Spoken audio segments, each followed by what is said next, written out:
7 de la madrugada. Milenio 3, la nave del misterio radiofónica, como siempre en vivo y en directo, en este verano un tanto curioso, un tanto torcido a nivel climatológico. Me hace un gesto con el pulgar, Carmen, porque esta noche en Madrid semitormentosa, frío, menos frío, más frío, una cosa rarísima a estas alturas de junio, prácticamente como hemos tenido todo el año, y también incluso las redes de comunicación, pues que tienen sus particulares lapsus. Pero ahora, yo por cierto estoy aquí encantado, en este estudio nuevo ya no, porque llevábamos 2 semanas de exilio haciendo el programa fuera, pero estoy rodeado de virtuosismos tecnológicos, por el lado de Santi y por el lado de Carmen.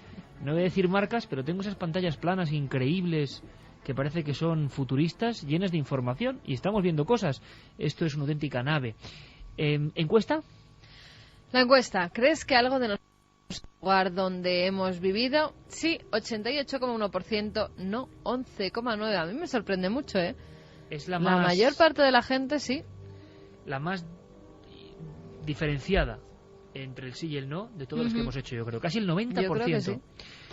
Queda algo nuestro. Que algo queda. Y algo queda en la historia de Marilyn. ¿Qué pasó esa noche? La noche de autos. Nos lo ha contado Santiago Camacho. Ha salido esa fotografía de un instante antes, en una noche polémica. Una noche para la historia. Una noche de conspiración, Santi. Pues sí.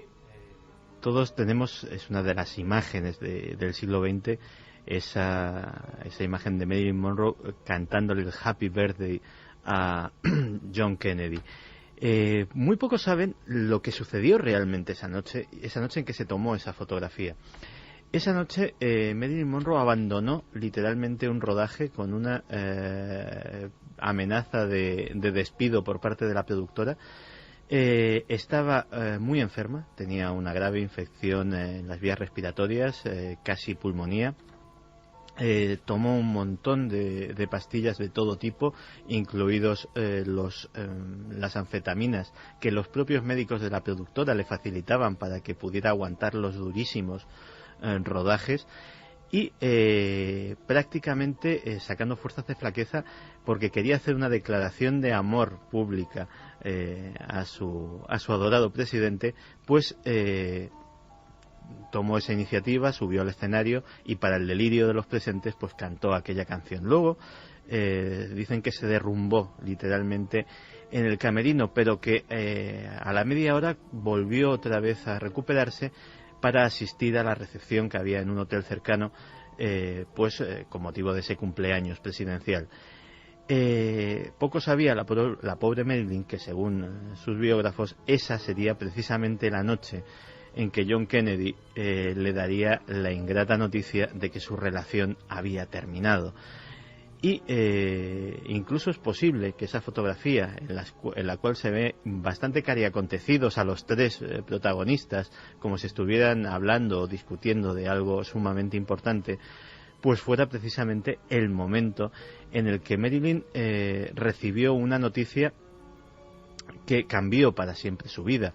No solamente por el hecho de que, esa aversión, esa fobia al abandono automáticamente se hizo presa de ella, sino que empezaron las llamadas constantes a la Casa Blanca, hasta el punto de que el propio John Kennedy tuvo que cambiar el número privado del despacho Oval para que no recibir más llamadas. Empezó Marilyn a discutir en tono muy agrio con las operadoras de la Casa Blanca. Y fue, como muchas otras veces había sido su hermano Robert, el que había actuado de embajador para, de alguna manera, apaciguarla. Lo que no estaba en el guión es que Robert emprendería luego su propia relación con Marilyn Monroe. ¿Qué se sabe de la noche final? De la noche final se saben muy pocas cosas, pero desde luego todas ellas muy inquietantes. Una de ellas es la que citábamos antes con respecto a la autopsia. La versión oficial dice que Marilyn Monroe fallece de una sobredosis de barbitúricos, hasta 80 pastillas. Lo que llena de asombro al propio forense, a Tomás Noguchi, que por cierto ha salido más de una vez en estos micrófonos porque era el forense del distrito de Los Ángeles, y autopsias como la de Janis Joplin, la propia Marilyn Monroe, el propio Robert Kennedy y algunas estrellas más y algunos personajes famosos más le convirtieron en una especie de forense de las estrellas. Pues Tomás Noguchi descubrió que pese a la inmensa dosis de barbitúricos que había en la sangre de Marilyn Monroe, en su estómago no quedaba ni rastro de una sola pastilla. Tampoco había vómito, cosa que un forense nos podría decir que es muy habitual cuando sucede, es muy habitual o casi obligado cuando sucede una muerte de este tipo. Con lo cual él sacó la deducción de que esos barbitúricos habían sido administrados de otra manera, bien por vía de una inyección, o bien incluso se habló de un método curioso, pero desde luego impecable desde el punto de vista de no dejar rastros, que era a través de una lavativa, es decir, administrándoselo bien por un supositorio o bien con una disolución de agua, y que fuera por vía intestinal absorbido y no dejase ningún rastro. Desde luego, muchos testigos que hablaron más de 40 años después, como la ama de llaves Eunice Murray, como el agente de policía que interceptó un coche en el que estaba Robert Kennedy, un Mercedes, en el que estaba Robert Kennedy, Peter Lawford, que estaba casada, era cuñado de los Kennedy porque estaba casado con una de sus hermanas y muy amigo de Marilyn Monroe, y el doctor Grison, que era no era el de la serie de televisión, sino era el psiquiatra de Marilyn Monroe, que huían precipitadamente de la zona de la casa. Todos sitúan a Robert Kennedy esa noche en casa de Marilyn Monroe. La parte inquietante es que años después, cuando la casa tenía ya otros propietarios, hubo unas reformas, y en esas reformas salió un montón de cables extraños que iban hacia el exterior. Lógicamente los propietarios pues preguntaron qué podía ser esto, y los expertos les dijeron que era una instalación de escucha de las que había en los años 60 o finales de los 50, muy primitiva pero muy eficaz, que había sido camuflada entre las paredes del domicilio, y ello nos lleva a indicar que por lo menos una cinta en algún sitio puede haber de esa noche. Lo que sucedió esa noche, alguien lo pudo escuchar y lo pudo grabar. ¿Quién sabe si algún día esa cinta saldrá a la luz?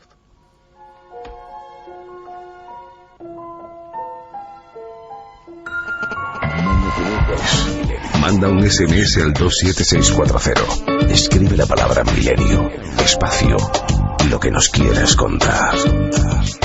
Comentaristas de Milenio 3.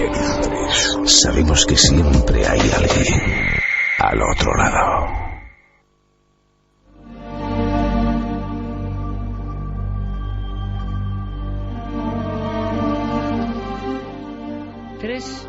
Y 15 minutos de la noche. Una cinta que arrojaría desde luego las pruebas definitivas de uno de los grandes casos de conspiración, ensombrecido por la fuerza del caso JFK, pero que está ahí. También es curioso que todas las agencias del mundo hablen de novedades en torno al caso Kennedy, al caso Marilyn, perdón, y luego realmente no haya grandes novedades, pero sí esa fotografía que veía ahora mismo en una de esas pantallas que tiene Santiago Camacho, y que es un instante antes de un momento absolutamente histórico. Por cierto, si tenemos algún oyente adinerado y fanático de Marilyn o de las conspiraciones, la fotografía se va a subastar. No sabemos qué precio alcanzará, bueno, pero... Infórmanos, Santi. Pero se va a subastar. ¿De qué precio alcanza? No hay precio para las recetas que vienen a continuación. Es una historia curiosísima. Recordaréis, amigos de Milenio, que hace 3 o 4 semanas, a sangre, hablábamos de una serie de remedios que en España se tenían para la anemia, para algunas enfermedades pulmonares, y nos dejaba realmente sobrecogidos la historia de una mujer en Levante que parece que de noche recibía las visitas de un médico. Ella se encargaba del servicio de la casa y, con una inyección le extraían sangre para suministrársela a un enfermo, a un tísico que se encontraba casi pared con pared. Esas historias fueron más allá. Los médicos recomendaban no solo sangre, sino otras cosas que hoy nos horrorizarían. Y es curioso, hemos hecho un viaje hacia la farmacopea y hacia las recetas para curar algunas enfermedades. Lo que vais a escuchar no es ficción, es absoluta realidad. Santi tiene algunos datos más. ¿Os imagináis, por ejemplo, tabletas de cocaína para suministrar a niños para curar algunas enfermedades? Opio puro, prácticamente. Casi eso, recomendado, ¿no?, directamente por los galenos.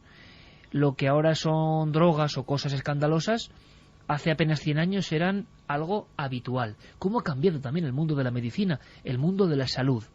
¿Y por qué recomendaban sangre de animales? ¿Os imagináis comer fetos de animales para recuperaros de ciertas enfermedades? Y que sea eso, un facultativo, el que prescriba esa curiosísima y macabra receta.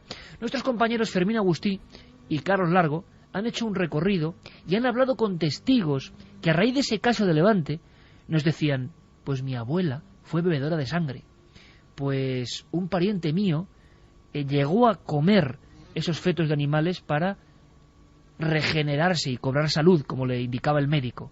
Esto en nuestro país. Esto es un viaje antropológico y farmacológico hacia cosas que nos producen terror. Cómo cambian los conceptos, ¿verdad? Escuchadme atentamente y luego os damos más datos.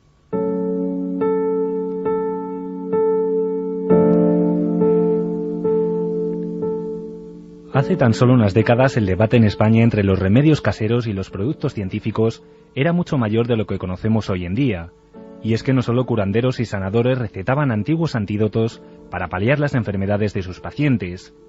La medicina tal y como la conocemos actualmente también se dejaba guiar en ocasiones por este tipo de medicamentos de la naturaleza. Escuchamos a Ángeles García. Su abuela materna se curó hace 60 años gracias a las particulares recetas que sus médicos de Ávila la mandaron.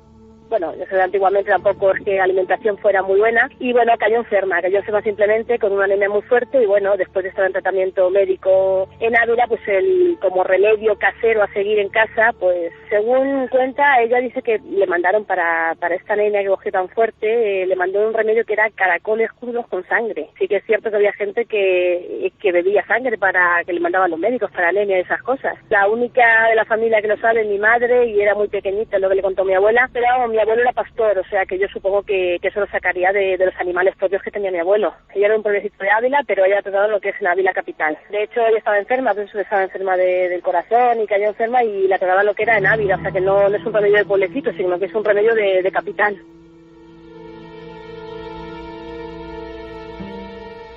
Pero Ángeles también ha tenido más experiencias de este tipo en su familia. Sin ir más lejos, su padre, cuando tenía 10 años, fue sanado siguiendo un curioso procedimiento. Pues bueno, él sí que cayó enfermo, le salió una pequeña mancha en el pulmón, parecía había enfermado el corazón, y estaba en Madrid. Y bueno, y allí el médico, él tenía unos 10 años aproximadamente, y allí el médico lo que hace es recetarle a mi abuelo una receta para que todas las semanas se acerque a un carnicero del barrio y con esa receta le tenía que dar un cabritillo no nacido. En cuanto antes de que diera luz, la madre, pues lo que hacían es que la mataban, le sacaban el que era, pues sin nacer, pues supongo que como si fuera el feto, por decirlo de alguna manera, lo sacaban y entonces ya se lo daban a él, se lo daban cocinado, él no se lo comía crudo, se lo comía cocinado, pero yo no sé qué propiedades tendría, si por la placenta, si por la sangre o por alguna cosa. Se lo tenía que comer sin que llegara a nacer. Mi madre recuerda que era todas las semanas y así estuvo por lo menos casi 2 años. Y bueno, luego se curó, se le quitó, no sabemos si por eso, también tenía que comer hígado de caballo también hecho, por una cosa o por otra, lo que sí que es cierto es que se curó. ¿Pero por qué los médicos de aquella época decidían recetar remedios naturales que ahora nos parecen sorprendentes? La respuesta nos la da el psiquiatra forense José Cabrera. En aquella época no existía ningún tipo de posibilidad de dar proteína pura, como hoy ocurriría en cualquier hospital, sino es a base de los remedios naturales, como por ejemplo lo que habéis mencionado de los caracoles, porque el caracol es un animal que es pura proteína, es puro músculo. Entonces, la ingesta de caracol generaba una ingesta automática de mucha proteína en gente con anemias, en gente con pues muy delgada o con algún problema de tuberculosis se recetaba esto. El famoso cabritillo no nacido o el hígado era porque naturalmente en un embrión o en el hígado de cualquier mamífero hay mucha vitamina, sobre todo vitamina B12, y la vitamina B12 que ya entonces se conocía era fundamental para la anemia. Hoy naturalmente tenemos vitaminas en forma de inyectables y no es necesario recurrir a estos remedios que parece que eran como cosa de vampiros.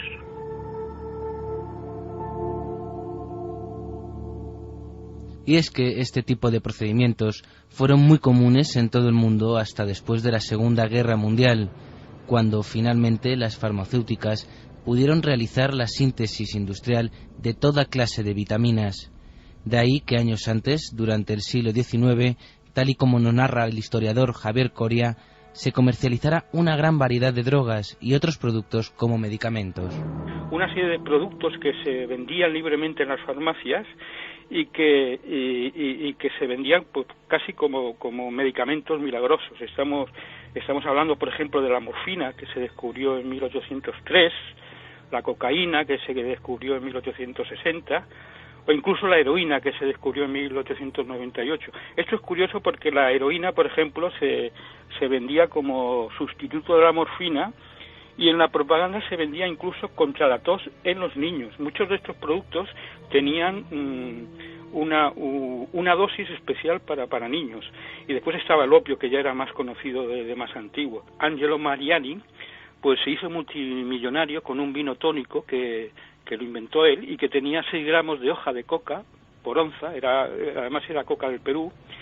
Y bueno, se hizo ese vino tónico, se hizo muy popular entre los artistas, que incluso llegaron a pintar carteles publicitarios anunciando lo que era el vino Mariani.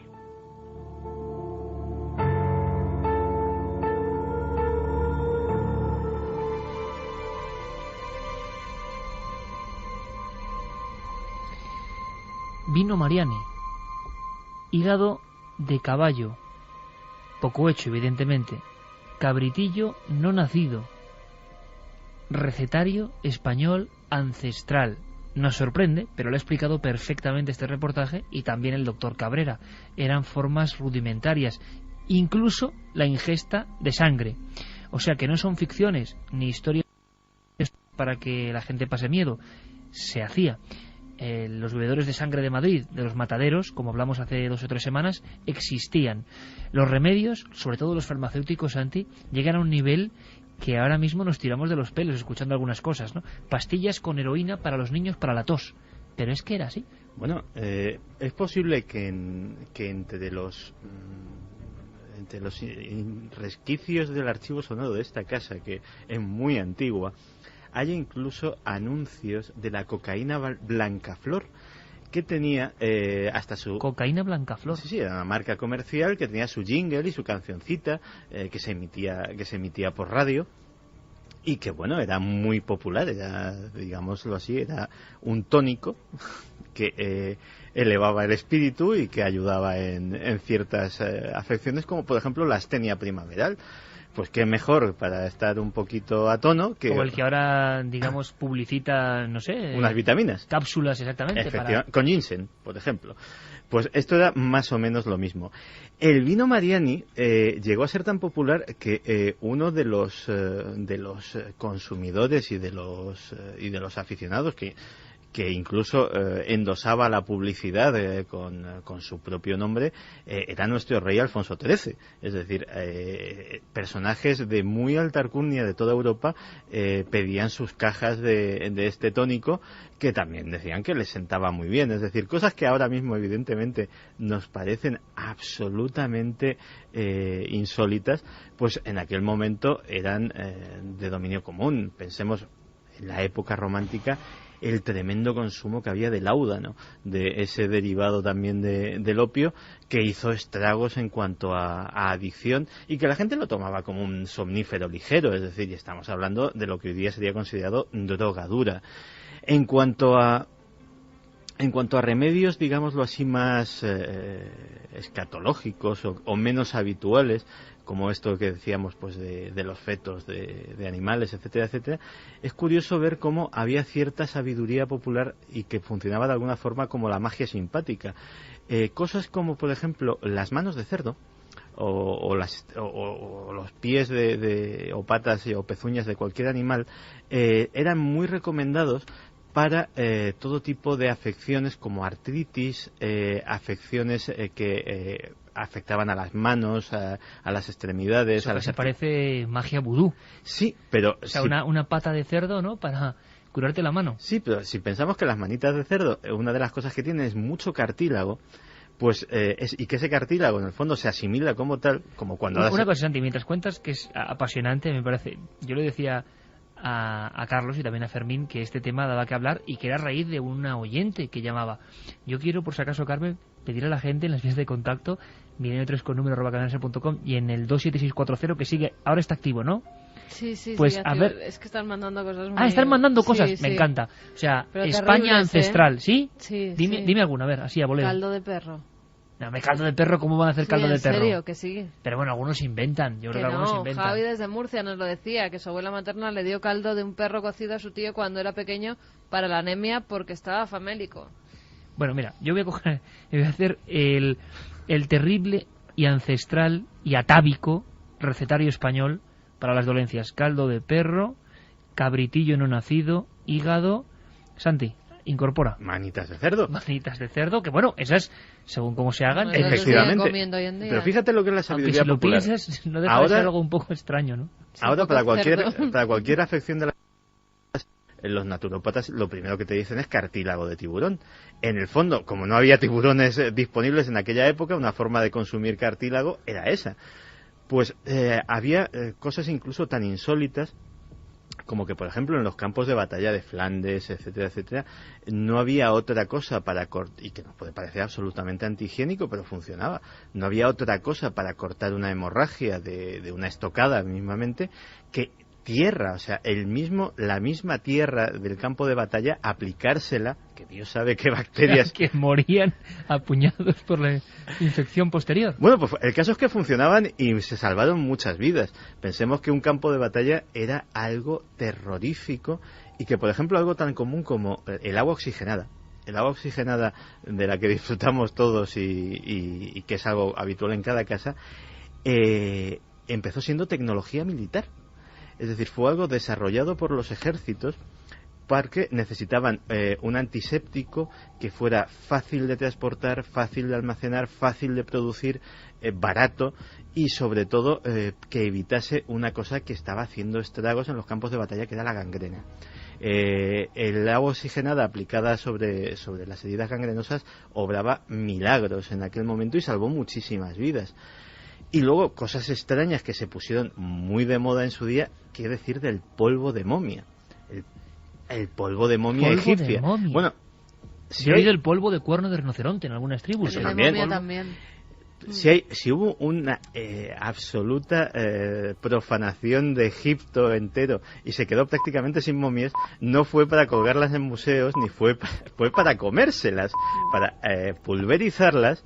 Y aquello tenía un montón de propiedades. ¿Pero, Santi, ¿estás leyendo urbana o No, esto es auténtico. El polvo de momia era algo cotizadísimo, fue una de las industrias de exportación de Egipto durante una muy buena época y tenía hasta su fundamento, digámoslo así, entre comillas, científico. No era porque comerse un cadáver, aunque fuera pulverizado, fuera más o menos sano, sino que la leyenda popular decía que los egipcios, a la hora de embalsamar a los muertos, utilizaban productos, aceites, etcétera, etcétera, muy valiosos y que podían ser muy terapéuticos, y que eso quedaba en el polvo de la momia, con lo cual si ingerías el polvo de la momia, pues esas antiguas recetas de los maestros egipcios pues también te entraban en la sangre, y eso pues desde curar prácticamente era como el aceite de serpiente del antiguo oeste, aparte de curar prácticamente todas las enfermedades, por lo visto su valor principal era que era un potentísimo afrodisíaco.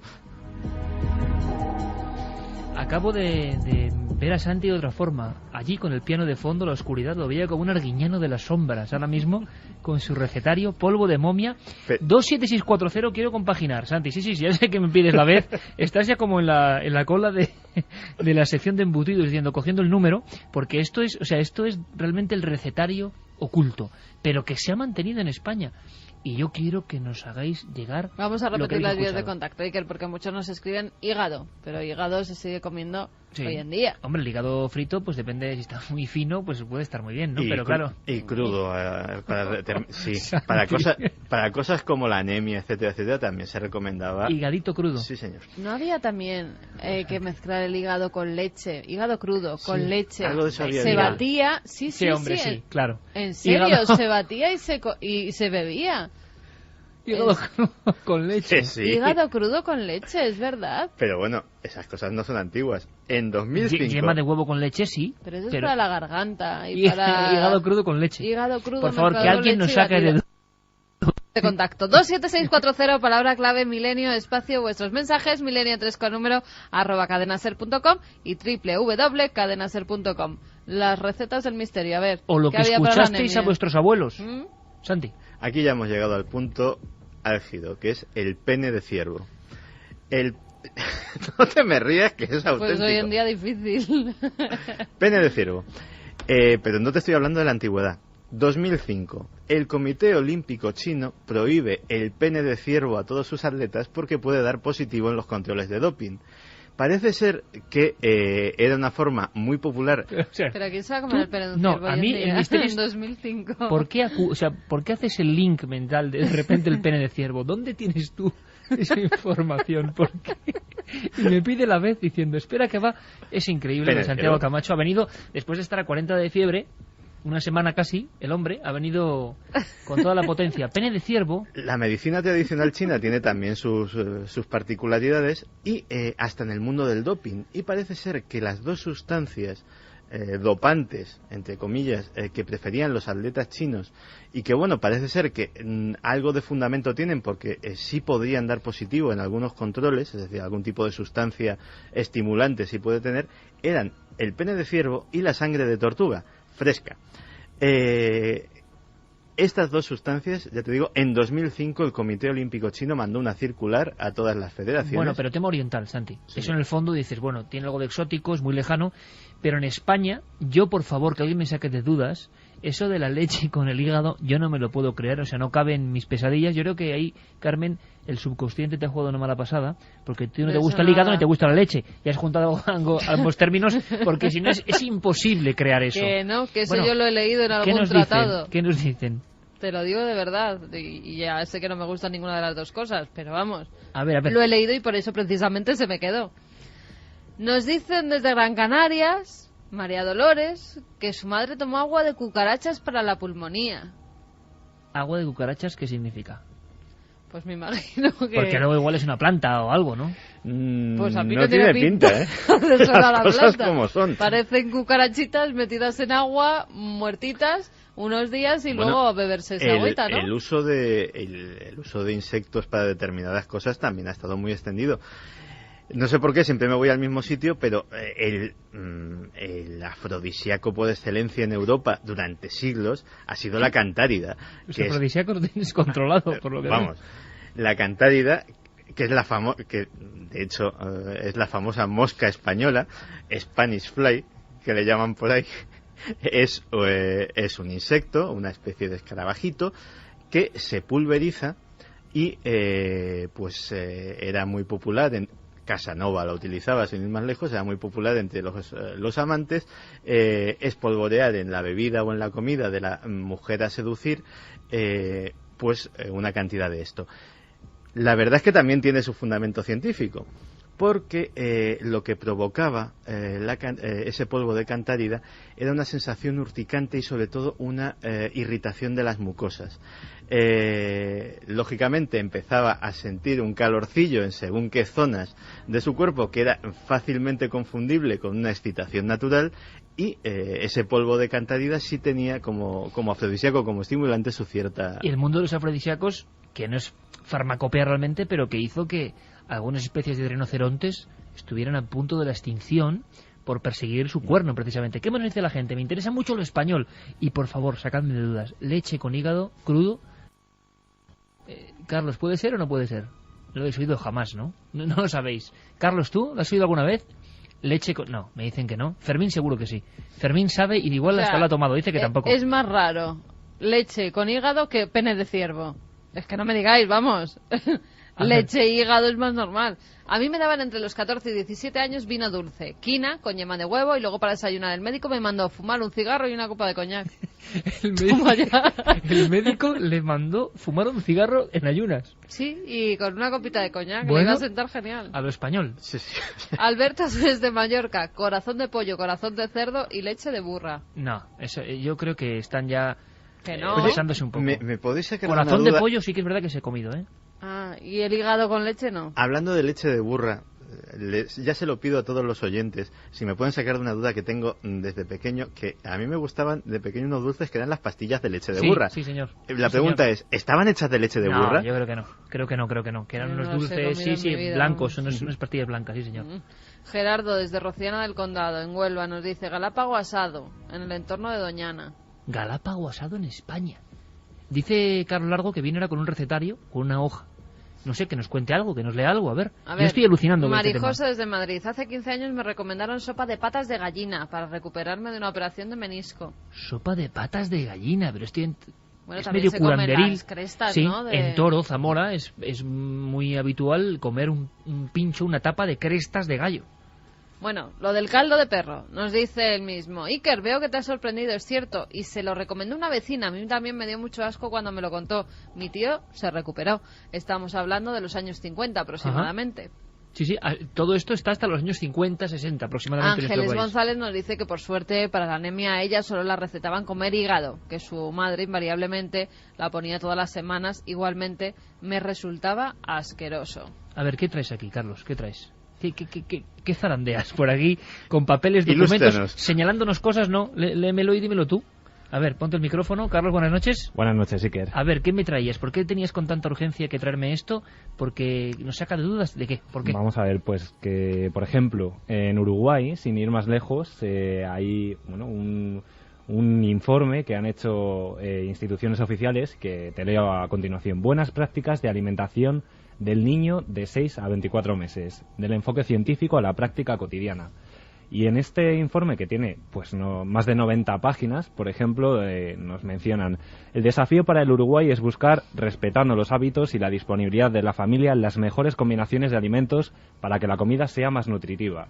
Viene un cuadro con algunas combinaciones y, por ejemplo, una de ellas, leo a continuación, dice: polenta o sémola cocida en leche con hígado desmenuzado. ¿Qué? Toma. ¡Hala! Carlos Largo en tu ayuda. ¿Ah? Acaba de descifrar el amigo la historia. Manía de no hacerme caso. Trigo las cosas en que baño te de digo. leche con hígado. Y dice la receta real que se toma sobre todo en Uruguay: 370 gramos de trigo, 8 hígados de pollo, leche evaporada, papa amarilla, cebolla pequeña, queso fresco y un ají amarillo. Rico, rico. Gracias, Carlos. Sí, hay Gracias que decirlo. Hay por que decirlo. encontrar la receta. Lo encontró. Y luego, si os parece, seguimos con más horrores culinarios farmacéuticos. Yo quiero contaros algo brevemente, algo que nace con una foto que me ha impresionado, y le voy a pedir enseguida a nuestro compañero Carlos Ródenas que nos ponga una música muy especial. Este programa os voy a contar por qué me ha dejado con la carne de gallina la fotografía del lugar hoy, el Cerro del Santuario, Baza, Granada. Cuenta la historia que os quiero contar de forma muy breve, que en 1968, hay que imaginarlo, la Granada de aquella época de los hippies, donde se veía llegar a mucha gente que ponía rumbo a las Alpujarras con ideas, sueños y extrañas sustancias, como hemos escuchado ahora mismo a nuestros compañeros. Entre ese grupo de visitantes llegaban también unos que eran casi igual de estrambóticos, con gafas de pasta, a veces el pelo largo, sombreros, algunos hablaban en otros idiomas y estaban dirigidos por un español llamado Francisco Presedo. Los llamaban los arqueólogos.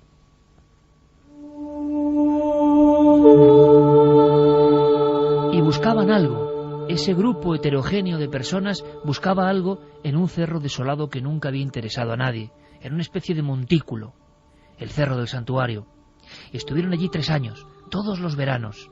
Cavaban, luego bajaban al pueblo, tomaban sus copas en el bar y discutían sobre la existencia, las pistas de algo que estaba a punto de emerger, algo que haría a Baza famosa en el mundo entero.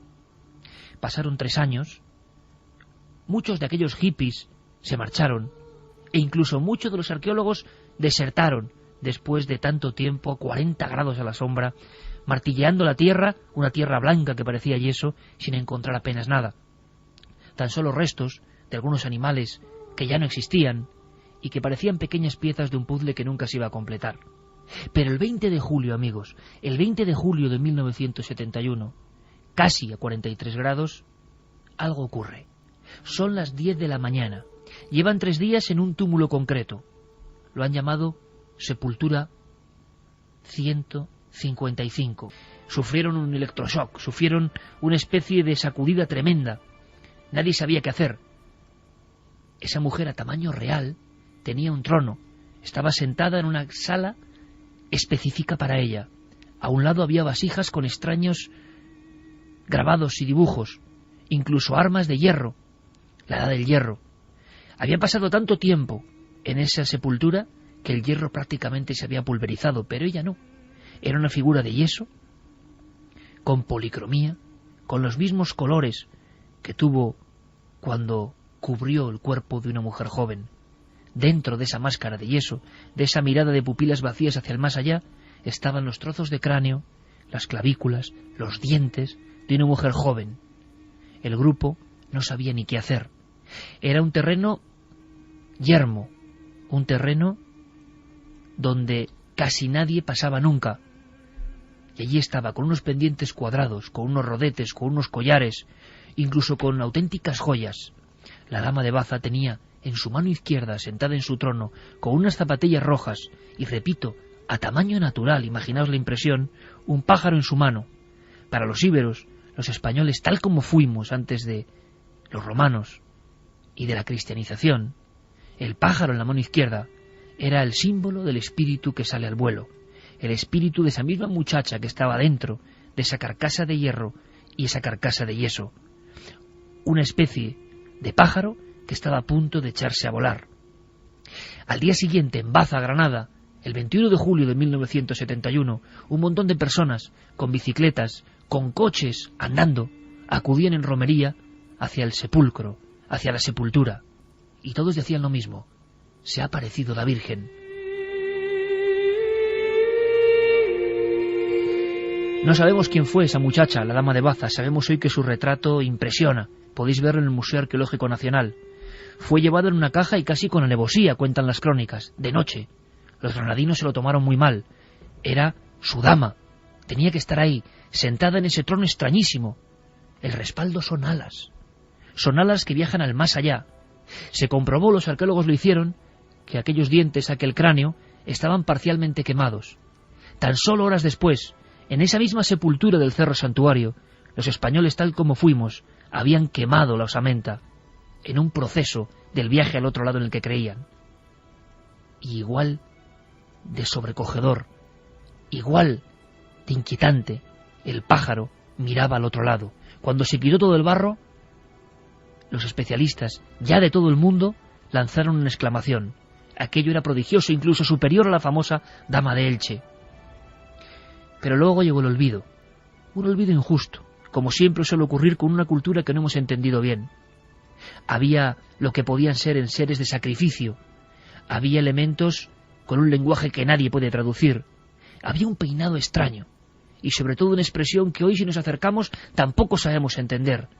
Es tristeza, es enojo, es una serena alegría, la paz del otro lado. La dama de Baza no deja indiferente a nadie. Quien se pone ante ella siente algo que es lo mismo que sintieron aquellas personas que enterraron a una joven en el sepulcro 155 en un monte de Granada hace 24 siglos. Y 24 siglos después, cuando ya no quedan los arqueólogos, cuando muchos murieron, cuando ya no se recuerda aquel instante increíble en que un martillo troceó una pared y apareció una cara del otro lado del mundo, cuando todos aquellos se marcharon, llegó la carretera, el olvido, los tiempos modernos. Y yo hoy, esta misma noche, 2400 años después del vuelo de esa mujer pájaro al más allá, he encontrado una foto. Es la foto del Cerro del Santuario. Ya no es la foto del fotógrafo local Caparrós, que decía que estaba viendo la imagen de un auténtico fantasma de hierro, carne y barro. La imagen de la dama más impresionante que hemos tenido en la cultura íbera. No, ya no es esa foto. La foto es el Cerro del Santuario y cientos de bolsas de basura, cientos de botellas, cientos de excrementos humanos, cientos de verjas, de ruedas, de llantas de vehículos perdidos, un auténtico vertedero. Es increíble, amigos, el lugar donde se encontró a la mujer del más allá, intacta, cuidada, como lo habían hecho y creían los antiguos, con sus joyas, con su pintura, con su maquillaje de la muerte, con sus, incluso hay que decirlo, mofletes sonrosados, sus labios pintados, sus rodetes como los de la dama de Elche, sus pendientes en forma de caja, su pájaro del más allá, todo perfectamente cuidado. Hoy es un vertedero lleno de basura, lleno de inmundicia, y nadie hace nada. La sepultura del cerro del santuario. Así cuidamos los lugares donde se forjó nuestra propia historia. Por cierto, estamos ya 10 minutos del final. Ha sido no una denuncia, me ha impresionado mucho. Os recomiendo un libro un poco especializado, La dama de Baza, un viaje femenino al más allá, que poco sabemos de quiénes fuimos. Y así lo pagamos, ¿no? Es increíble. En cualquier otro país del mundo, o en algunos países del mundo, hay que decirlo, en Estados Unidos, claro, no tienen íberos, pero eso sería imperdonable. El lugar del yacimiento convertido, y no es el único, ¿eh? No es el único lugar donde hubo cosas importantes que está así. Antes de pasar a más cosas, una importante. Nos vamos directamente a Chile. Algo ha estado a punto de suceder. Se ha abortado uno de esos planes fatídicos. Una secta chilena que estaba preparada ya para el fin del mundo.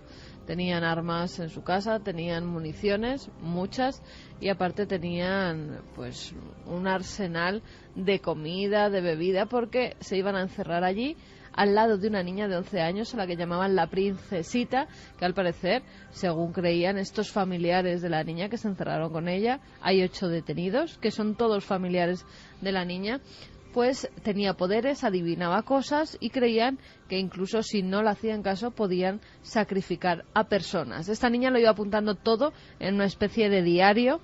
Se ha encontrado un cuerpo, se ha encontrado restos humanos en esa vivienda que están investigando, la policía lo está investigando, pero Iker, creían que dentro de una semana se iba a producir el fin del mundo y que esa niña era la única que iba a sobrevivir y sembrar sus semillas, según ellos mismos creían, en un mundo que iba a ser mejor, un mundo en los que la secta, los que se inmolaran junto a esa pequeña, pues iban a sobrevivir en cierta manera.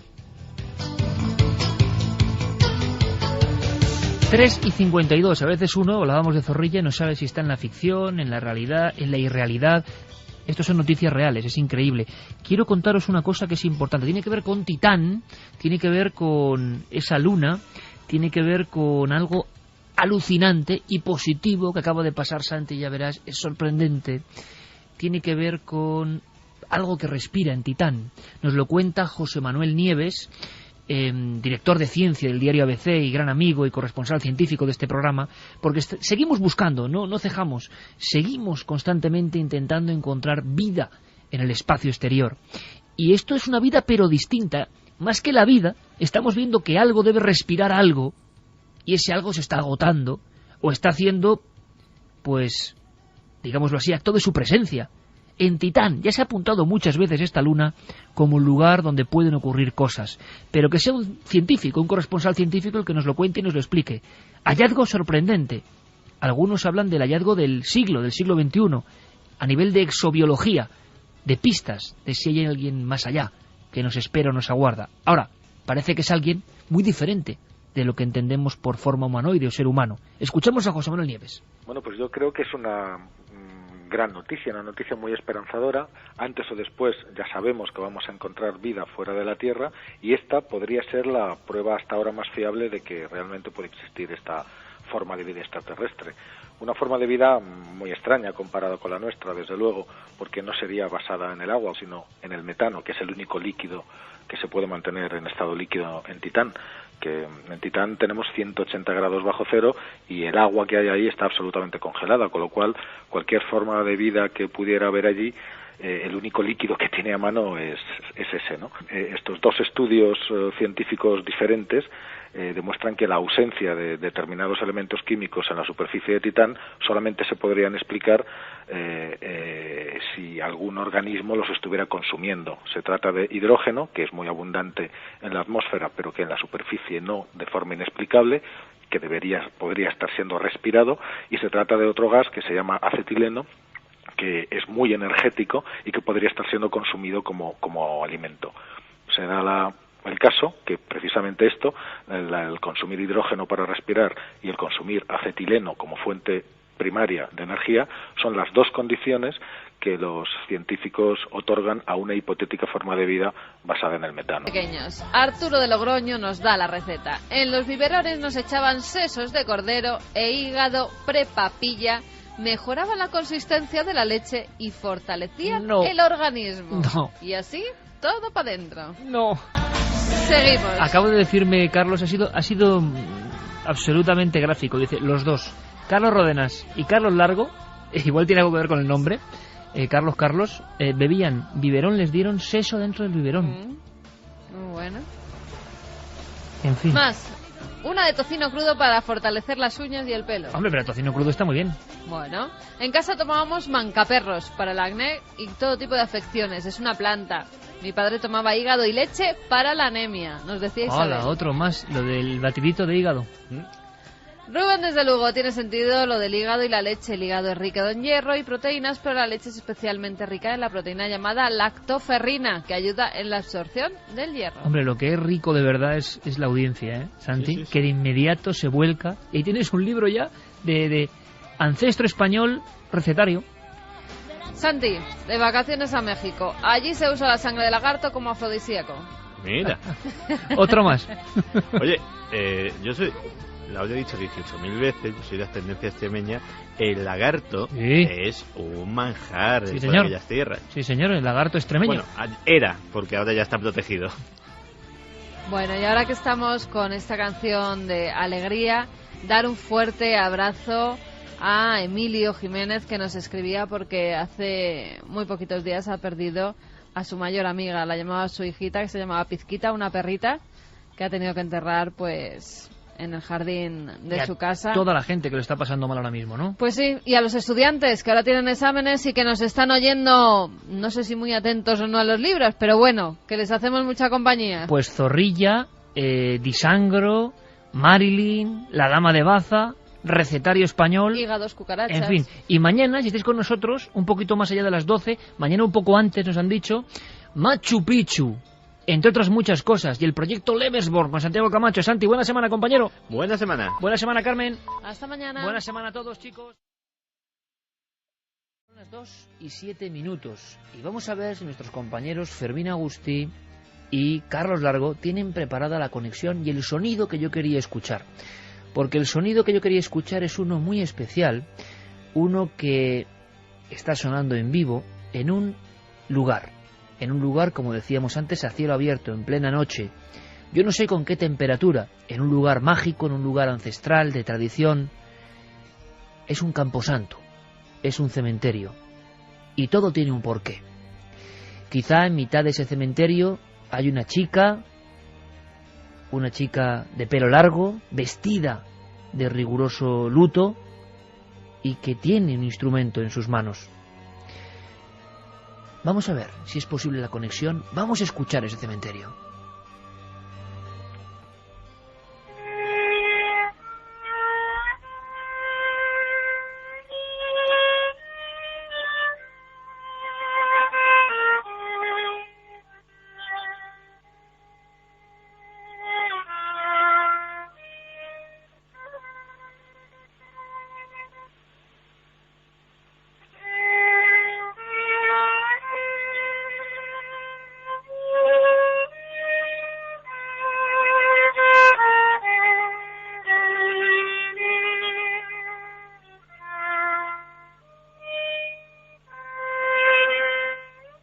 Escuchamos unos sonidos de violín, unos rasgueos de fondo. ¿Qué sentido tiene esto? ¿Por qué? Bueno, pues están ocurriendo ciertas cosas, según por lo menos justifica toda una especie como de tradición moderna que se ha ido agolpando bajo un concepto que muchos todavía no entendemos porque no nos hemos metido en ello. Retrum. Quien mejor nos puede hablar de esta historia es un compañero que vamos a presentar enseguida, que es Francesc Miralles, y tiene que estar nuestro otro compañero Juan G. Vallejo en ese camposanto, donde ha sonado el violín y donde, como en muchos otros camposantos, parece que ocurren ciertos ritos. Es algo que se está fraguando ahora y simplemente queremos poner nuestro oído de escuchantes para enterarnos de algo. ¿Por qué pasan las cosas? Queremos estar ahí. Juanje Vallejo, buenas noches, compañero. Buenas noches, sí que... un camposanto, yo no sé las condiciones ahora mismo climáticas. ¿Qué lugar estás viendo, Juanje? Bueno, pues ahora mismo estoy en la puerta del cementerio de Tellá. Hace 10 minutos que ha empezado a llover cada vez más copiosamente. Delante de mí tengo un mausoleo bastante grande que voy rodeando ahora mismo. Hay unos cipreses enormes que tapan en medida unos nichos. Voy a empezar a bajar unas escaleras dentro de muy poco.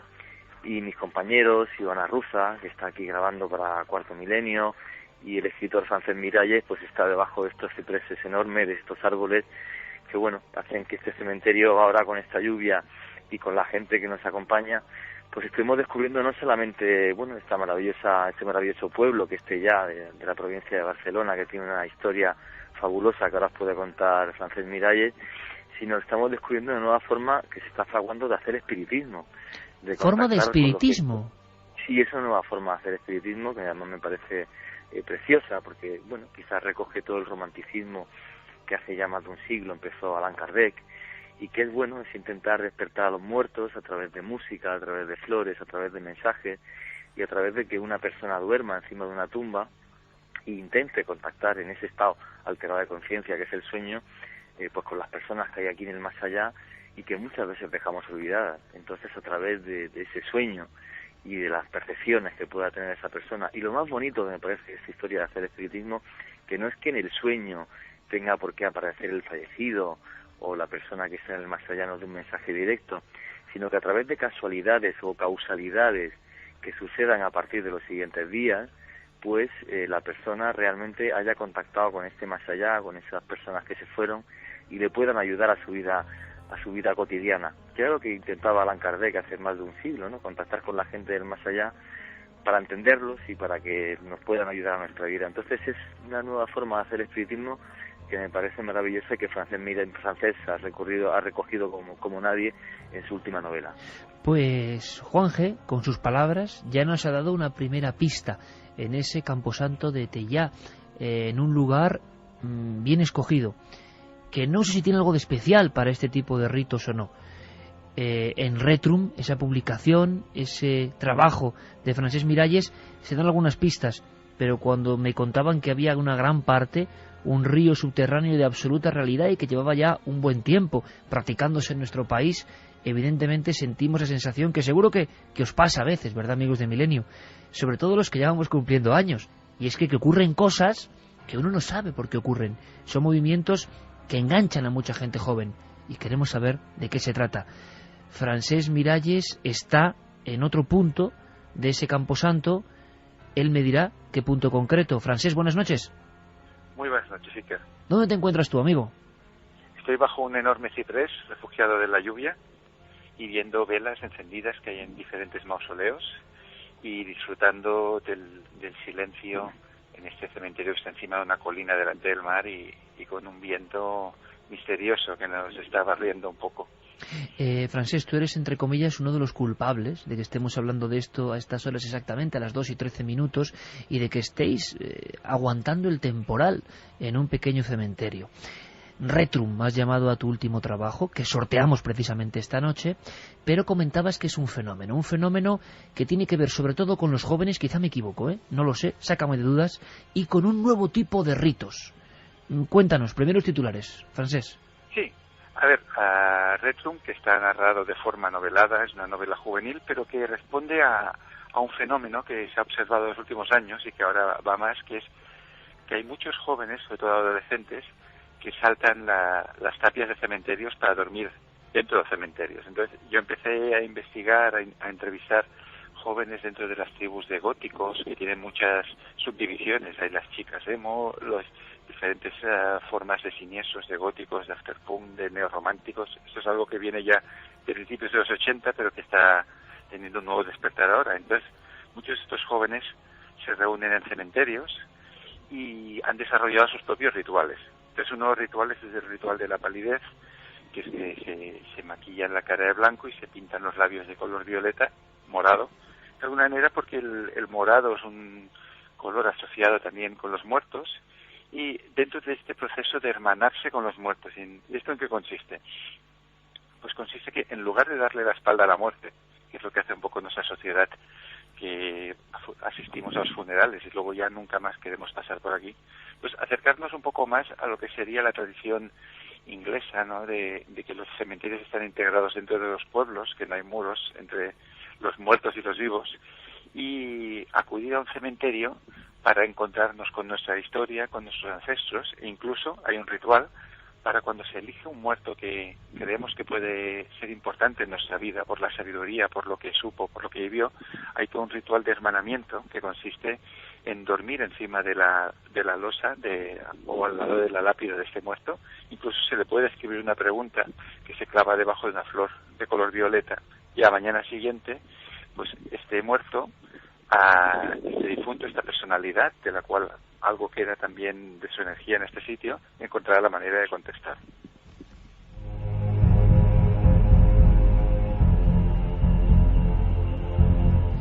Pues desde luego son muchos elementos y muy interesantes, sumamente interesantes. Hay algunos cuadros góticos, algunos grabados que representan a personas dormidas, como además un sueño alterado de conciencia para intentar captar algún tipo de conocimiento. Bueno, dormido o ensoñando está el gran Goya, ¿no? Aunque sea sobre su reclinatorio y las figuras de la noche le van rodeando en el famoso capricho del sueño de la razón, produce monstruos. Se busca el sueño de la razón, se busca acudir a lo onírico para conectar con algo.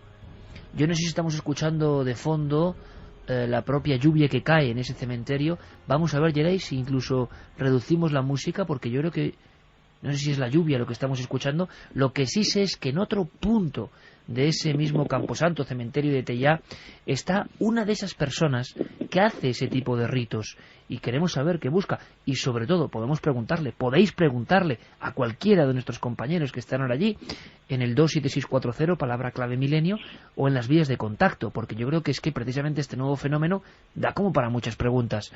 Él es Albert Ortiz. Albert, buenas noches, amigo. Buenas noches. Albert, ¿tú dónde te encuentras? Pues estoy justo en el centro del cementerio, debajo de la lluvia. Debajo de la lluvia.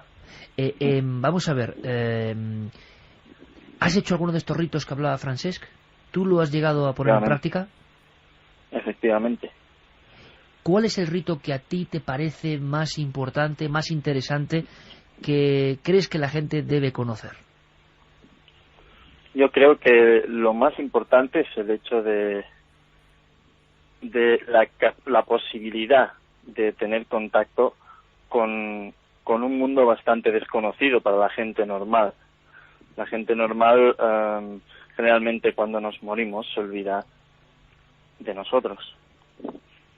Hay un miedo absoluto a la muerte, y no un miedo, sino un rechazo desde tiempo inmemorial de no pasar incluso por delante de camposantos.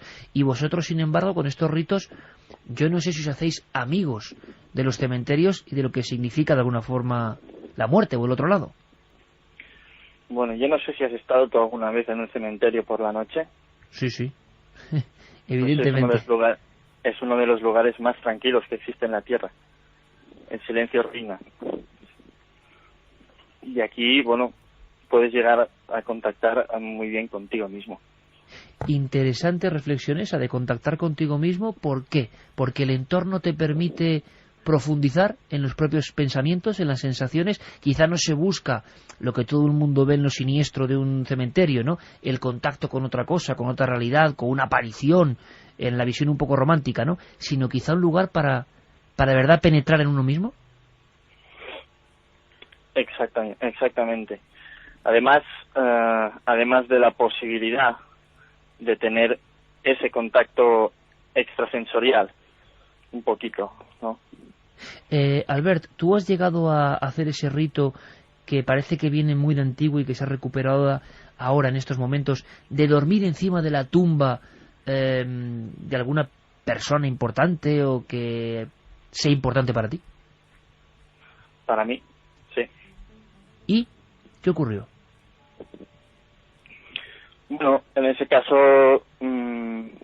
era un momento de mi vida que necesitaba tomar una decisión importante, y básicamente pedí consejo y además de la que te hablo fue mi primera experiencia, y a partir de esa, que fue completamente satisfactoria, lo he venido practicando muy a menudo. ¿Quieres decir, Albert, que en el proceso del sueño, la ensoñación, lo que ocurre en ese periodo, es curioso? Porque estoy recordando ahora, fíjate, a algún investigador o periodista que cuenta él en alguna crónica que durmió en una tumba y que vivió todo tipo de experiencias, en este caso en Rennes-le-Château, lo estoy recordando ahora, y puede ser muy subjetivo, desde luego, y es una experiencia personal. Yo no sé, Albert, si nos puedes contar algo que no sea personal, sino que nos aproxime a qué puede ocurrir para cada uno en esos ritos. O sea, ¿se te dio una respuesta o viste las cosas más claras a raíz de ese rito? Bueno, aquí entra cada uno su manera de ser, su manera de sentir las cosas y los hechos. El hecho de dormir encima de una tumba es algo que, si te quitas el miedo de encima, el miedo que tiene la gente de acercarse a los muertos, porque ellos te acogen, te hace sentir eso, muy acogido, ¿no? Y bueno, en mi caso, más que nada fue luego la expresión del mundo que me dirigió hacia el camino que tenía que elegir. ¿Alguna vez, Albert, tuviste que enfrentarte a los miedos más normales, como tú mismo has definido? ¿Alguna vez al inicio de estos ritos o en alguno de los cementerios hubo experiencias no satisfactorias? Es decir, o intentaste hacer esta experiencia y no llegaste a lograrlo, o fue más dificultosa pues por el entorno y por los miedos, yo creo que arquetípicos que muchos llevamos dentro, ¿no? ¿Te ha ocurrido? Bueno, algunas veces el rito funciona mejor que otras, y las resoluciones son más claras que otras. Pues es un tema francamente interesante. Algunos lo tomarán como lo sociológico, otros lo tomarán por el lado de lo puramente fenomenológico, por lo subjetivo, lo psicológico, pero está ocurriendo ahora y empieza a ser un fenómeno no solo en España, sino en Europa. Yo no sé vuestra opinión, compañeros, tú estás viendo incluso en foros de internet que existen y que evidentemente potencian todo este tipo de ritos, que cada uno piense lo que quiera, pero hay como todo una, incluso, vamos a decirlo así, simbología, ¿no?, física de la gente que practica estos ritos. Sí, parece que todos llevan, por lo menos en lo que se ve en los foros, pues ese aire gótico, ¿no?, tan característico. Yo creo que son gente como otra cualquiera, gente normal, que viven unas experiencias que sí, eso sí. Yo no sé los permisos que tendrán para entrar en los cementerios, porque si no se pueden meter en un follón. A veces nosotros hemos tenido que pedir permiso para que esta noche pudiéramos conectar desde allí. No sé la gracia que le hará a la gente que duerman, por ejemplo, en la tumba o en el nicho de sus familiares. También estamos en los dos puntos de la sociedad. Quien quiere vivir una experiencia nueva, casi filosófica, incluso una forma nueva de contactar con seres del más allá, si es que los hay, y también la otra parte, la sociedad, que ve de una forma un tanto extraña que duerman con sus muertos, incluso que puedan estar durmiendo al lado de tu padre, de tu madre, que ya descansa en paz. Serían los dos pesos de la balanza. En cualquier caso, el fenómeno tiene una dimensión muchísimo mayor de la que podemos sospechar. Y es que de todas, digamos, las tribus o subculturas urbanas que han existido hasta ahora, el mundo gótico es posiblemente la que más tiempo se ha extendido. Cosas que sociológicamente, en teoría, han repercutido mucho, como el movimiento hippie, como el punk, son gotas de agua, digámoslo así, en los 30 años largos de evolución de un movimiento tremendamente ecléctico. ¿Sería la tribu urbana quizá más longeva o de las más longevas? Sí, lo que pasa es que no han tenido la relevancia que ahora están experimentando. Ahora digamos es que estaremos en la tercera generación de góticos que de alguna forma, con respecto a los que iban por delante de ellos en el tiempo, se caracterizan en que en vez de evitar de alguna forma la sociedad, están visibilizándose más. El mundo gótico de hace 10, de hace 20 años era un mundo esencialmente nocturno, era un mundo esencialmente circunscrito a determinados clubs, y ahora mismo pues eso se está abriendo y es lo que está haciendo que ahora la sociedad en general lo vea.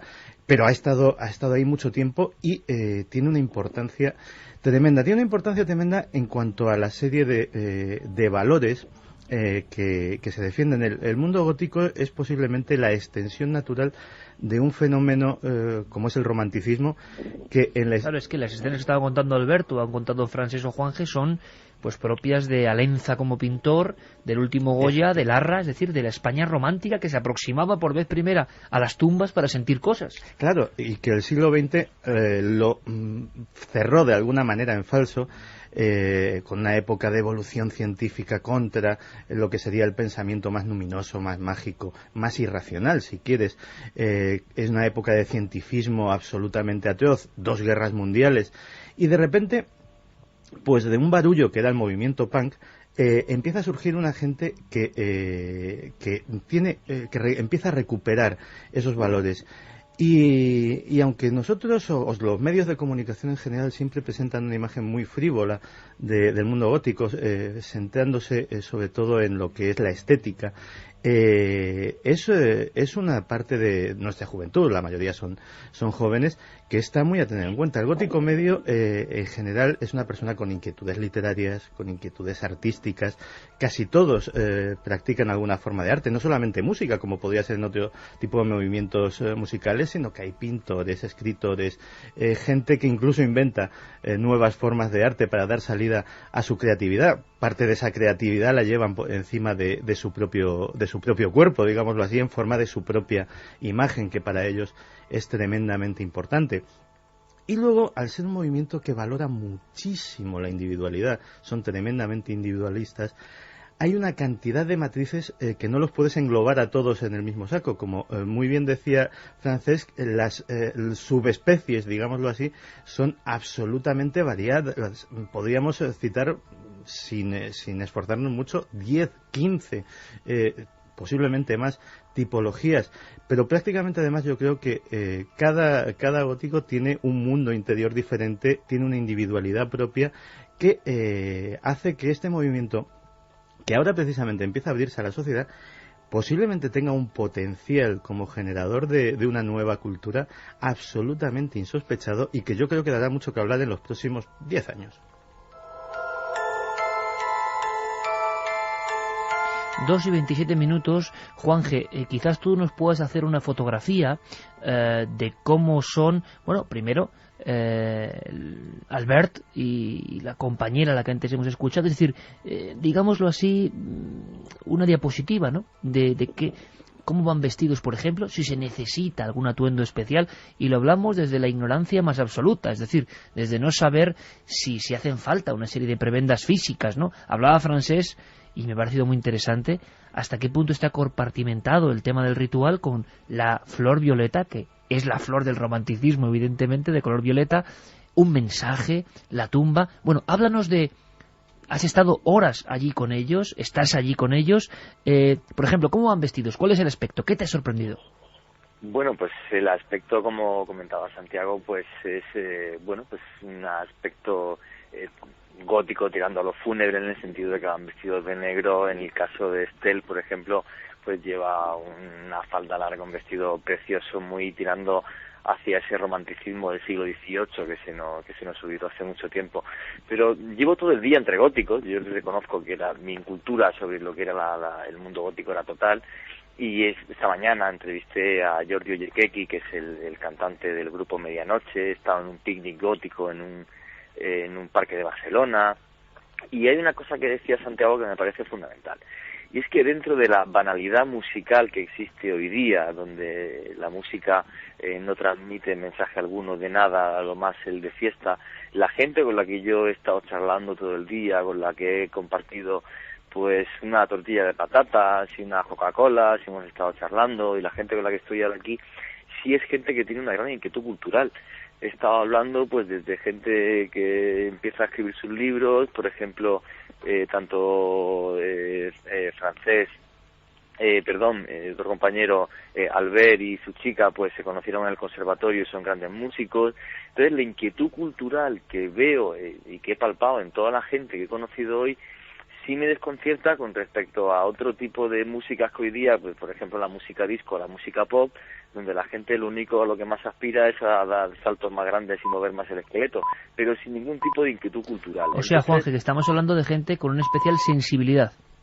Claro, y yo me he acordado mucho de, por ejemplo, cuando nacieron otras músicas, como fue, por ejemplo, y otros movimientos culturales, como fue, por ejemplo, el movimiento hippie, donde había una serie de reivindicaciones, el movimiento punk, incluso, el buscar a nivel político la anarquía, el movimiento heavy o el rock con ese toque reivindicativo, cosa que se había olvidado hace muchísimo tiempo, y mientras que hoy toda la gente que he conocido pues sí tenía una gran inquietud cultural. Había desde gente que estaba con el cubo de Rubik a ver quién lo hacía más rápido, hasta gente que me hablaba de música, gente que había estado en Egipto, me preguntaban por simbología egipcia, o sea, una Hombre, Juanje, hay gente que también es gótica y no va a los cementerios, que lee, que va a Egipto, que viaja. Yo no metería a todo el mundo en el mismo saco.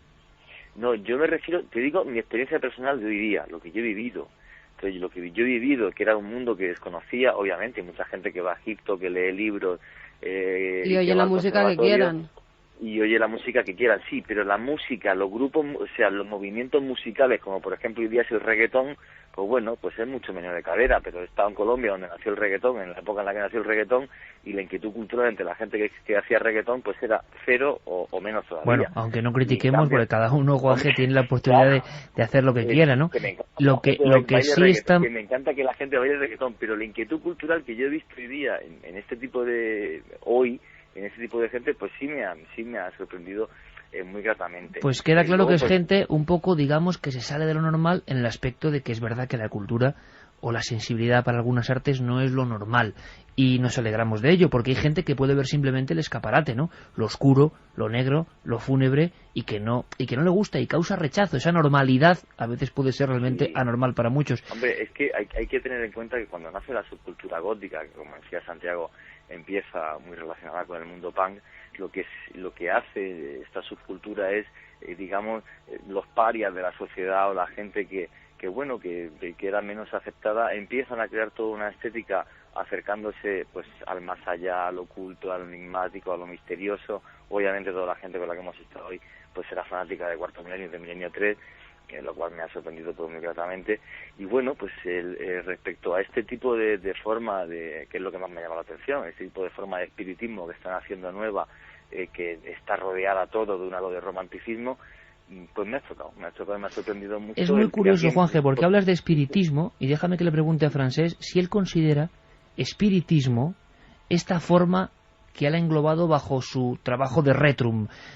Lo que está pasando ahora en cementerios, yo no sé, Francés, si de no solo Barcelona, otros puntos de España, e incluso quizá esta noche, y no otra... Sí, porque ¿crees que es espiritismo puro y duro? Es una manera de espiritismo amable y muy suave y diferente, porque de las experiencias que nos llegan de todas partes, o sea, lo que tratan estos pálidos, que es como se llaman también los chicos y chicas de Retrum que entran en los cementerios, no es tanto de hacer una invocación para perjudicar a alguien o descubrir un secreto terrible del pasado, sino lo que buscan es el hermanamiento con los muertos. Entonces, lo que hacen, por ejemplo, un ritual muy bonito que hacen los pálidos es tocar canciones a los muertos con instrumentos reales.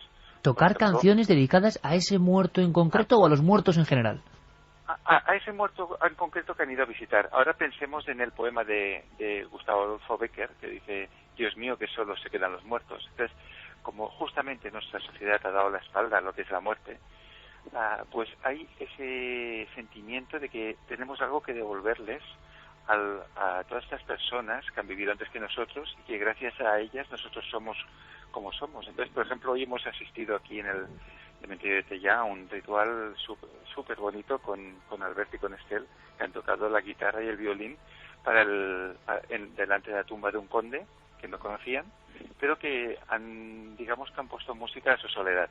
Entonces, ese es un paso previo a este ritual de escribir una pregunta y ponerla debajo de una flor. Al final, todo esto lo que simboliza es el encuentro entre la vida y la muerte, y ver la muerte no como una enemiga, sino que los muertos son los amigos de los vivos, porque de ellos podemos aprender todo lo que ellos han pensado y todo lo que ellos han preguntado antes que nosotros, y como desde hace 2000, 3000 años, desde que la humanidad existe, las preguntas han sido las mismas, pues podemos aprender mucho de los que nos han precedido.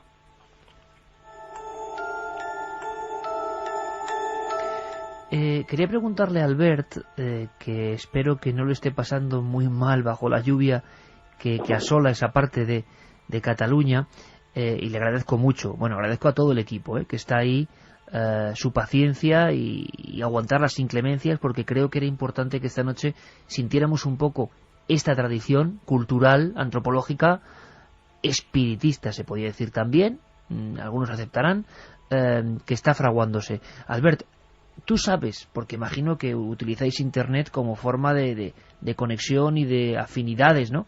Si hay tumbas específicas que la gente que sigue este tipo de hermanamiento con los muertos elige o busca más, o suelen ser tumbas, como tú nos has contado, más importantes para cada uno de los oficiantes, ¿no? Pues igual puede ser cuestiones de la familia de uno o alguien importante, o sin embargo empieza a haber gente que acude a esas tumbas de personas más célebres. Por supuesto, hay tumbas o personalidades más interesantes para según qué persona, pero esto es una elección de cada uno. Para cada uno, una persona es interesante o importante por lo que él cree, ¿no? Pero tú sabes, y por ejemplo, porque sabes que suele ocurrir muchas veces, es decir, que de repente fallece alguien que es conocido, popular, importante, y de pronto se producen cosas en torno a su tumba, ¿no? Gente que acude, que sigue peregrinando. En el aspecto de vuestros ritos, ¿sabes si hay sepulcros, tumbas, que son predilectos por parte de algunos o no? Sí, lo que pasa es que, sobre todo siempre tenéis que contar que todo esto se hace ante el mayor respeto total del personaje que esté y de la familia. Por supuesto, no vamos a profanar ninguna tumba ni nada. Y lo que no te voy a decir es, por ejemplo, quiénes son los personajes, pero sí que hay algunos que son... Los hay, ¿no? Interesante, porque quizá incluso nuestros oyentes podrían especular sobre quién puede ser o quién no puede ser.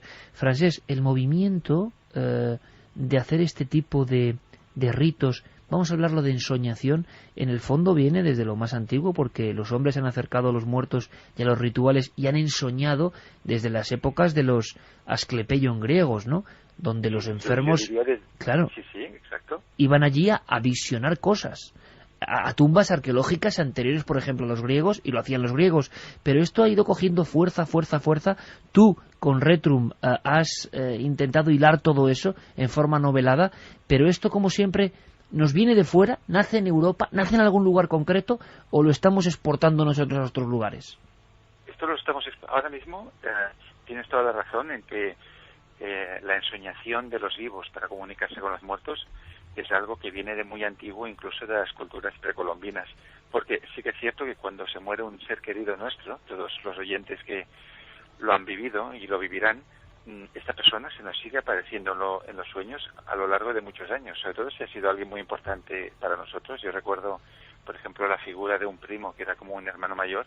Tuve conversaciones con él durante 10 años, durante sueños, y realmente me ayudó a muchas decisiones de mi vida. Entonces, todo esto que es tan viejo como la humanidad, ahora mismo lo estamos exportando, en el sentido que en esta novela Retrum, que explica la historia de 2 chicos y 2 chicas que se hermanan con los muertos, pues ahora mismo la novela ha sido contratada por una editorial francesa, que es Hachette, una alemana, una brasileña, otra de Croacia. Entonces, en todo el mundo en 2011 van a salir las traducciones de Retrum. Hay un enorme interés por el fenómeno, Francés. Sí, muchos miles de cementerios de todo el mundo donde van a acercarse vivos a hermanarse con los muertos. Oye, yo sé que Albert tiene que ser mucho más. Y ahora vamos con preguntas. 27640, palabra clave milenio, la web de la cadena SER, y milenio3 @ con número cadenaser.com, milenio3 con número @ cadenaser.com, porque yo sé que habrá gente que quiere preguntar cosas de esta cosa nueva que está surgiendo.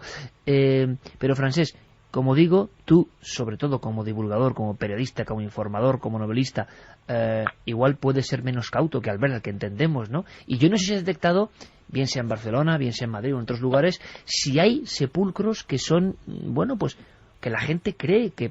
Hombre, yo estoy pensando que de hacer estos ritos... Puedo decir uno. Cuéntanos.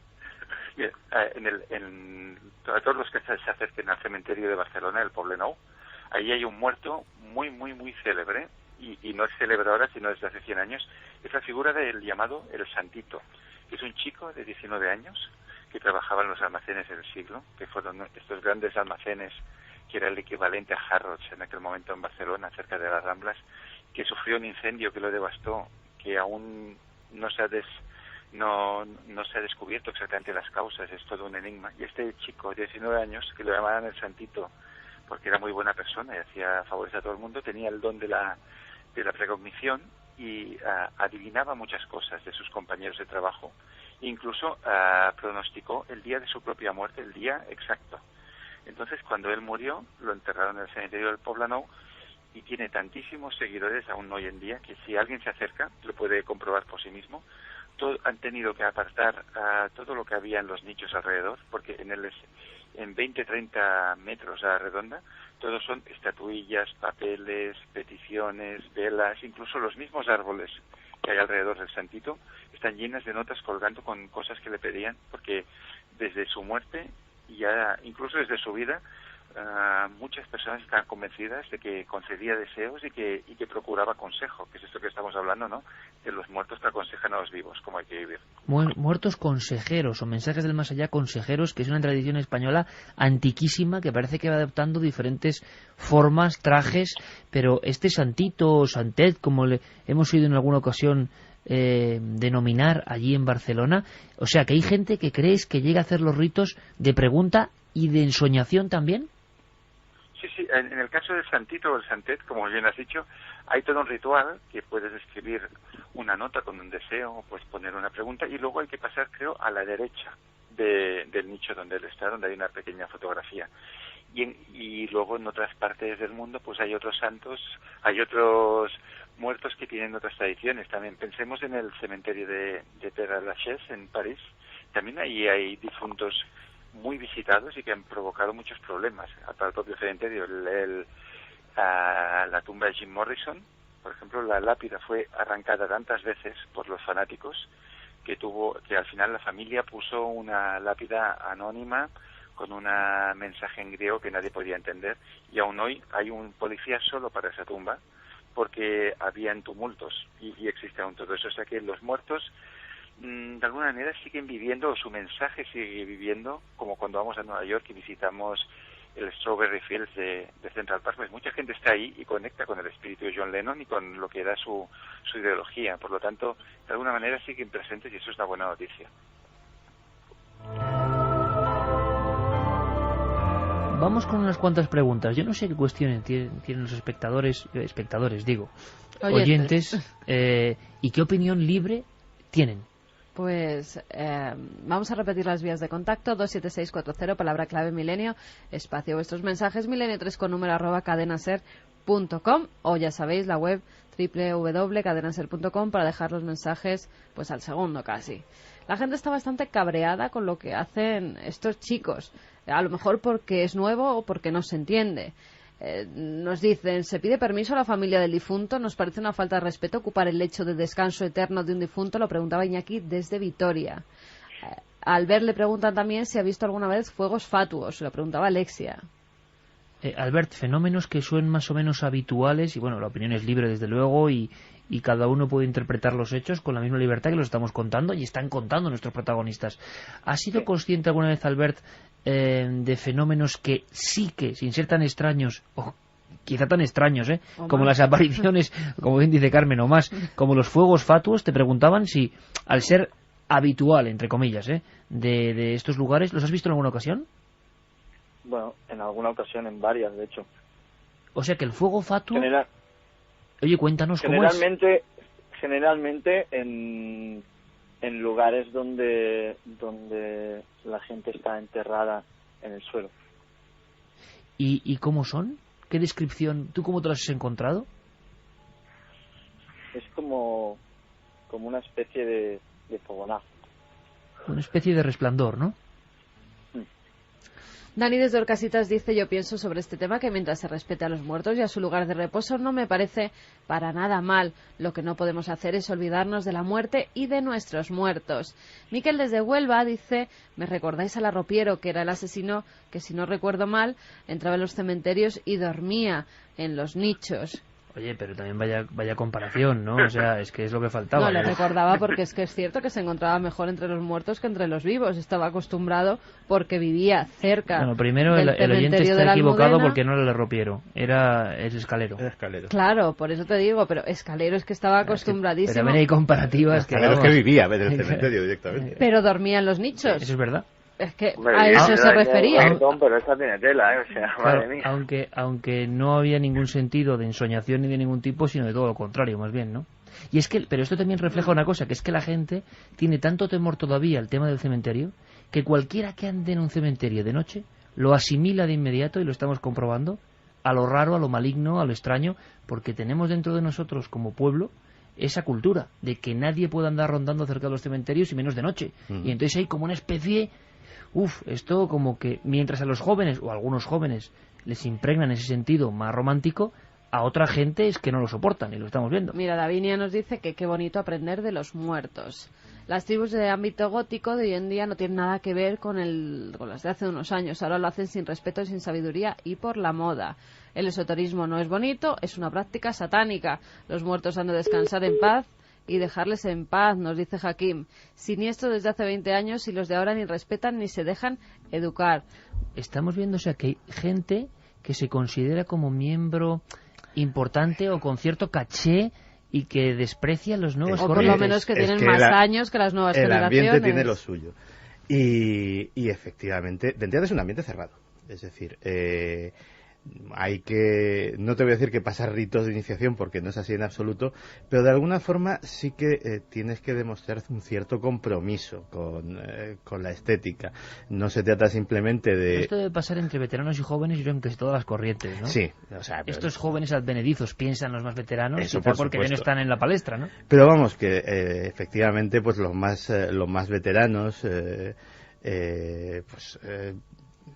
digamos que siempre a los más jovencitos los tienen bajo la sospecha de ser góticos de Corte Inglés, por llamarlo de alguna manera, de me he comprado 4 cosas negras, me he puesto un maquillaje pálido y ya está. Pero en realidad ya te digo que pocos movimientos de este tipo ha habido con un mayor eclecticismo, una mayor libertad a la hora de sentirlo como quieras, y desde luego dentro de lo que son nuestras cosas no me extraña, al contrario que Juanje, no me extraña nada que tengamos muchos seguidores en ese ambiente, porque efectivamente todo lo que ha sido el esoterismo, todo lo que ha sido el ocultismo, todo lo que ha sido cosas como la Wicca, la recuperación de los ritos precristianos, etcétera, etcétera, el espiritismo, la Ouija, son cosas que están implícitas ahí y que han tenido mucho arraigo en este ambiente, con lo cual es muy lógico que tengamos grandes seguidores allí. Me sorprende también eso, no le voy a decir la virulencia, pero sí como mucha gente tiene ese rechazo perfectamente respetable. Sobre todo con las tumbas de sus familiares. Claro, porque temen quizá que... Eso es. Incluso dicen que, José desde Sevilla, que unos Retrum rompieron la tumba de su hermano, que tenía 6 meses de vida, que fotografiaron subiéndose en ella y que la distribuyeron por una web de una tribu urbana. Me imagino, como ocurre dentro de todos los ámbitos sociales, que siempre hay cabras locas, igual, claro, y en este caso. Que no tenían nada que ver, ¿no? Y aparte que Retrum es el nombre de la novela que ha hecho Francés, que le pone un nombre así como global y que, por cierto, sorteamos esta noche. Pero también hay que tener cuidado porque la gente, con todo lo nuevo, ¿no?, confunde muchas veces términos. ¿Qué tiene que ver un profanador?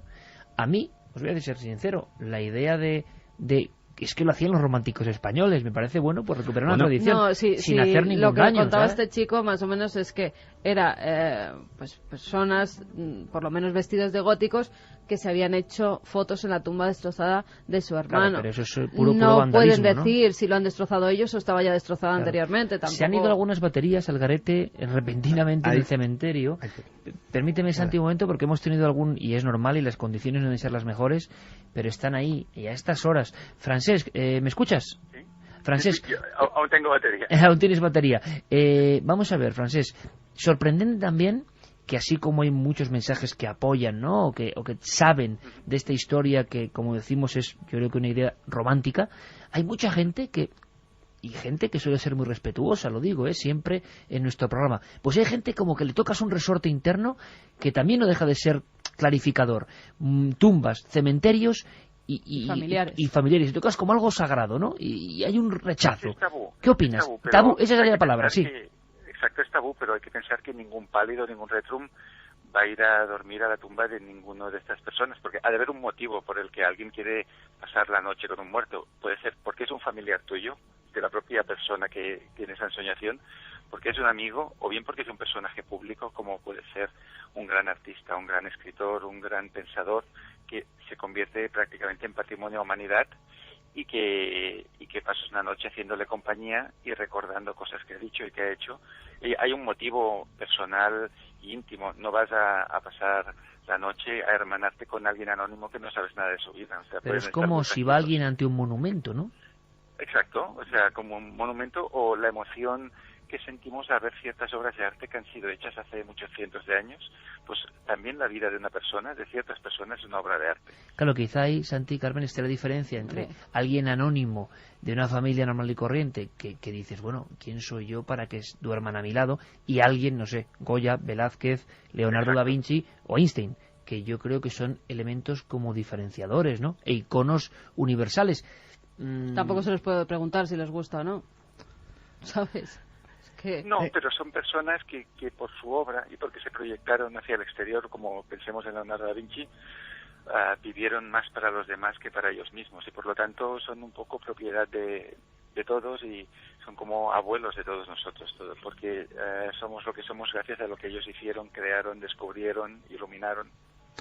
En cualquier caso, efectivamente, pues hay una parte de este movimiento que efectivamente lleva a cabo estos ritos que gustarán más o menos, pero sigo insistiendo en eso, el movimiento es amplísimo. Me estaba acordando, para que los oyentes hagan una idea de hasta qué punto pueda ser amplio, que hay una de las subespecies, digámoslo así, que son los góticos cristianos, que toda esa parafernalia cristiana que normalmente, pues rosarios, etcétera, etcétera, no solamente la llevan como un signo estético, sino que suelen ser muy coherentes con la moral cristiana, suelen ser un pelín intransigentes incluso con determinadas transgresiones a esa moral, y bueno, pues dentro del colectivo se les mira así casi como un poco como bichos raros, pero están ahí. O sea, te quiero decir que estamos hablando de algo amplísimo y con muchas variedades. Creo que una de las personas que había sido, digamos, desconectada por gracia y oficio de las baterías y las condiciones de esta conexión es Albert,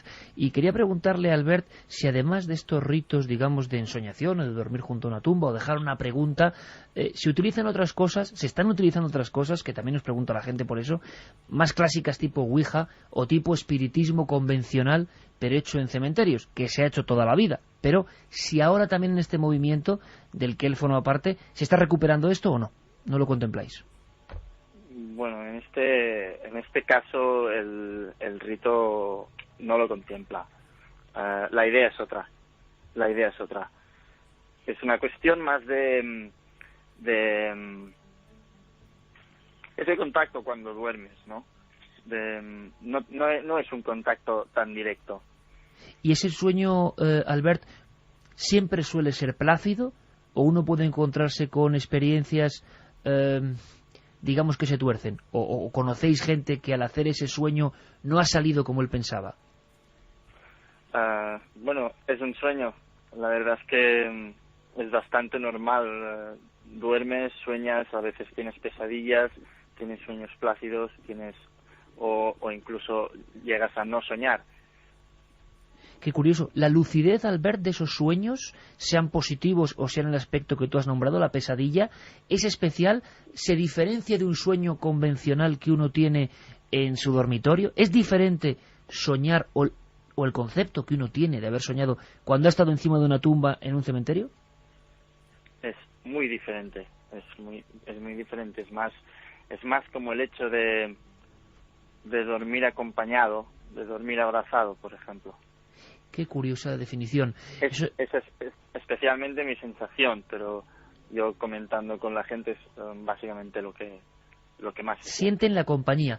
De verdad que nos parece que es un fenómeno que irrita a mucha gente y sorprende a otros, y yo creo que es lo lógico en todo lo novedoso, que nuestra obligación es contarlo y contarlo en el lugar de los hechos. Las comunicaciones no son todo lo buenas, como es lógico, y ha sido, yo creo que heroico que con esta conexión vía móvil hayamos escuchado parte de música, hayamos escuchado a varios amigos que están ahí, Juanje, Francés, Albert, y que de verdad os agradecemos un montón el esfuerzo. Hemos puesto sobre la palestra este fenómeno, que el pueblo opine lo que opine, evidentemente es libre para hacerlo, como libre será la gente para seguir haciendo sus cosas, y aquí seguiremos informando desde un camposanto bien especial, con mucha historia, que os contaremos, indagaremos en ella.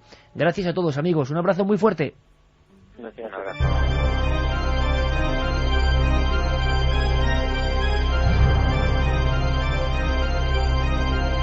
Bueno, Carmen, pues un fenómeno nuevo que evidentemente el público tiene su opinión soberana, y a algunos es que le salen hasta los demonios, porque eso de comparar con el arropiero, yo creo que es de lo más criminal, nunca mejor dicho, que he escuchado. Pero eso llevabas años, sí.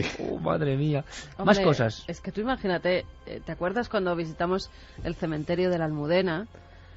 Es verdad, los guardas de seguridad que estaban en ese cementerio es que sabían por dónde entraba, y muchas veces se lo encontraban, y para esa gente que está trabajando, encontrarse a alguien durmiendo en una tumba tampoco tiene que ser. ¿Tú estuviste en una de las ocasiones en soledad en el cementerio de la Almudena? Sí. Yo cuando estuve... ¿Cuándo contacté con la radio? La verdad es que me impresionó. No visten... Habitualmente en un cementerio tan grande no hay gente, pero hablaban de que sí había... Los guardas nos contaban que sí había cierta, entre comillas, ¿no?, tipo de personajes o fauna que andaba por ahí. Sí, que a veces se le colaba gente. Lo que pasa es que el cementerio de la Almudena es tan sumamente grande que por muchas rondas que hagan no pueden controlar todo el perímetro que tiene ese cementerio. A lo mejor en cementerios más pequeñitos que no tienen vigilancia es donde se pueden meter. Yo creo que esta gente no hace daño a las tumbas, pero personalmente, claro, si no se duerme en la tumba de familiares de otras personas, ajenos, tampoco tienen por qué hacer daño a nadie. El problema viene ejemplo, cuando la gente... tumba de mi padre, ¿por qué no puedo dormir en la tumba de mi padre? Cuando se ha hecho, por cierto, en todas las culturas del mundo antiguo. Lo primero es porque el cementerio está cerrado por la noche. Eso sí es verdad. Y no tienes acceso. Claro, habría que pedir y no un permiso. tienes permiso, eso es. Porque nosotros siempre que andamos a los cementerios de noche... ¿Es delito entrar en un cementerio de noche? Pues yo no te lo puedo asegurar, permiso? Pero me imagino que a sí. Ver si nos lo dicen. Será delito entrar en cualquier recinto cerrado por la noche. Pero me imagino. Pero eso es interesante saberlo. Así que yo no te lo puedo asegurar, ¿eh? Vamos con últimas preguntas. Vamos con preguntas que nos dice Mario Pineda. Quizás al contactar con ellos estamos impidiendo su evolución a otros planos. Que no dejemos evolucionar en ese viaje al más allá a los muertos. Joan desde Barcelona dice: hola, pienso que la gente normal no se dedica a profanar tumbas ni a dormir sobre ellas. Ellos no profanan tumbas, creo. No a los muertos hay que dejarlos descansar en paz. Creo que tienen un serio problema. Pero esto sí es curioso. Pero yo creo que estamos tocando algo muy sensible, me parece bien, porque de inmediato la gente salta. ¿Os acordáis de aquella famosa película, no? No profanar el sueño de los muertos.